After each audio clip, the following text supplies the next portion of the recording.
morning students, this is Chandrasekhar, physics teacher. So today we are going to discuss on 10th class physics assignment 2. So in this assignment we are giving 5 questions. The first question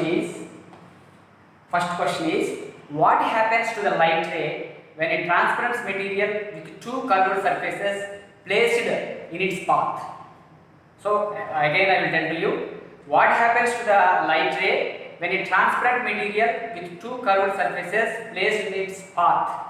So if you understand that solution, if that material having two curved surfaces, so like a biconvex lens, so this is an optic center, this is an optic center.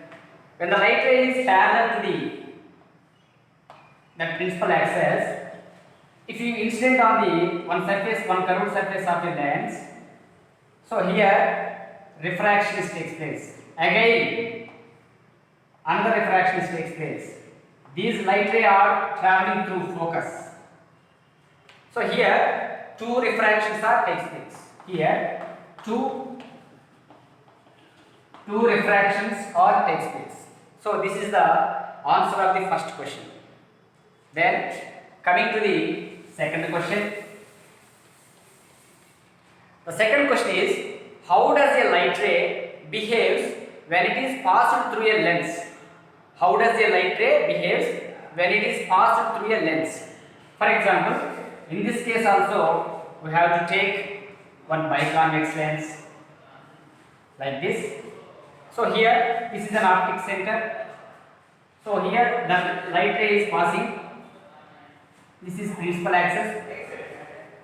This is principal axis. So here, so light ray in some cases it is deviated. For example, if the light ray is passing parallel to the principal axis, it can refract and it is passing through the focus. So in some cases it is deviated. In other cases, so this is optic center. When the light ray is passing through the optic center, it is undeviated. It is undeviated. So in first case it is deviated. In first case it is deviated. After that in the second case it is undeviated. If the light ray is passing through the optic center, it is undeviated. So the answer is the light ray passing through the lens, in some cases it is deviated, in other cases it is undeviated. So this is the second question solution. Then coming to the third question.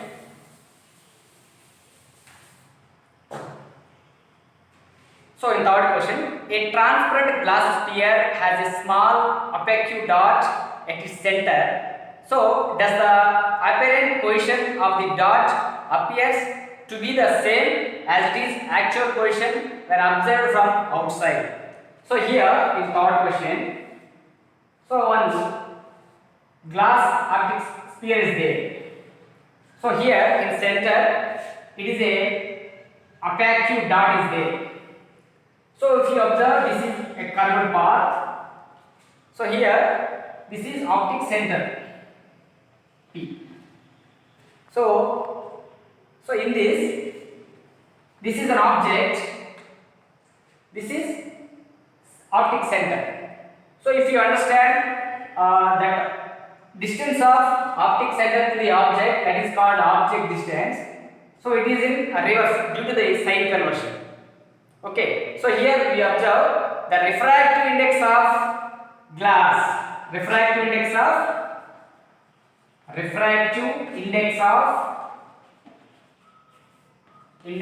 glass is refractive index of glass, that is N1. You can write N, and refractive index of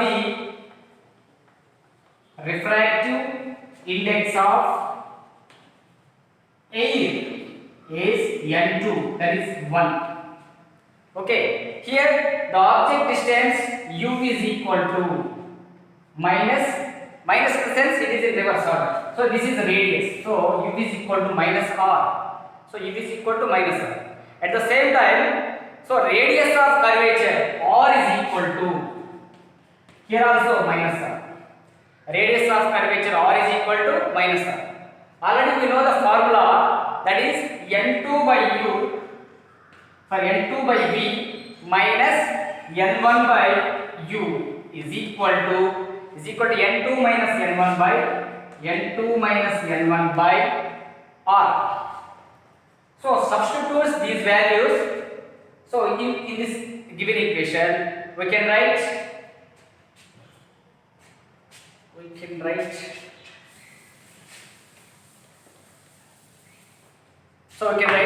so substitute 1 by here v.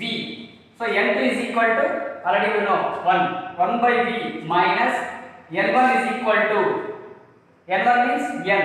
So 1 by v minus n by v, u in the sense r, is equal to, what we write? So here minus terminal left side is plus. So 1 by v plus n by r is equal to 1 minus n by r. R in the sense minus r. 1 minus n minus r. So you can write 1 by v plus n by r is equal to, we can reverse the terms, n minus 1 by r. You can get n minus 1 by r. So we get the value of v. So that implies 1 by v is equal to n minus 1 by r minus n by r. So we can get, that implies 1 by v is equal to, we have to give LCM. So n minus 1 minus n. Here n are cancelled. We can write finally, that implies v, 1 by v is equal to minus 1 by r, then v is equal to minus r. If you observe in the first case, object distance u is equal to minus r, at the same time image distance also minus r. So object distance and image distance both are same. So thus we can say that the image distance and the object distance are equal, and apparent position of the dot is the same as its actual position. Okay, so that is the question number 3 solution. Next, coming to the fourth question.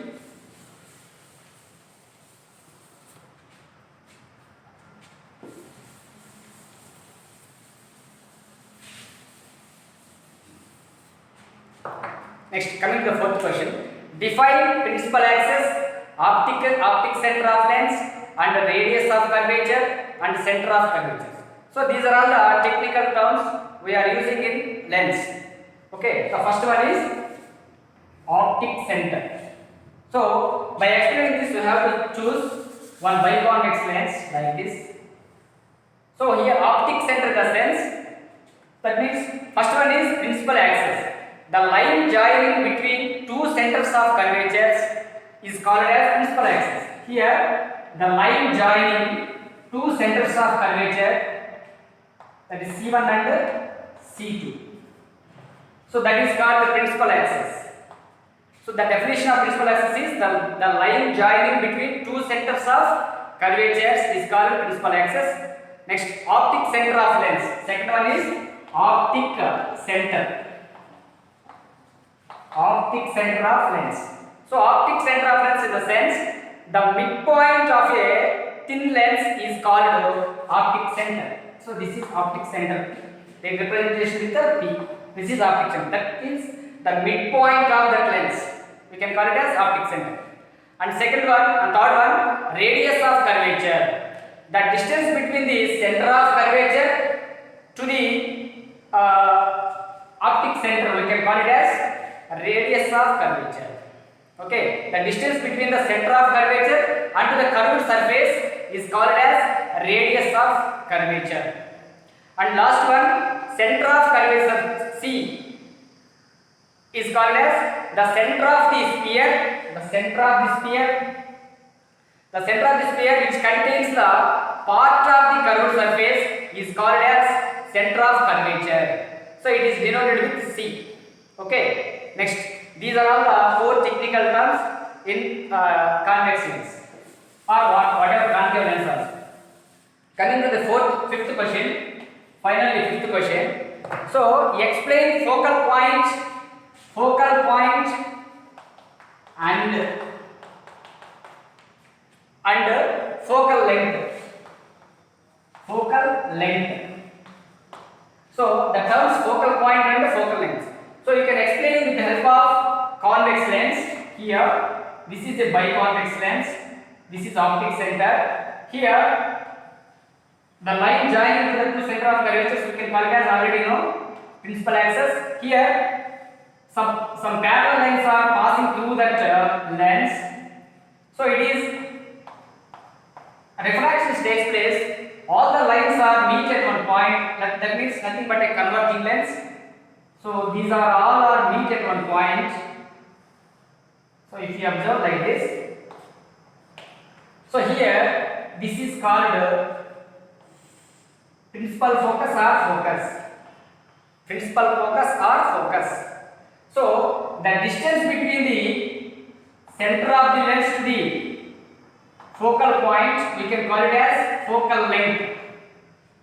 So here all the converging lenses are meet at one point. Now that point we can call it as focus. Simply called as focus. The distance between this optic center to the focus, we can call it as focal length. So in such case, concave lens also here takes place. Here we have to take concave lens. This one is optic center. Here this is the principal axis.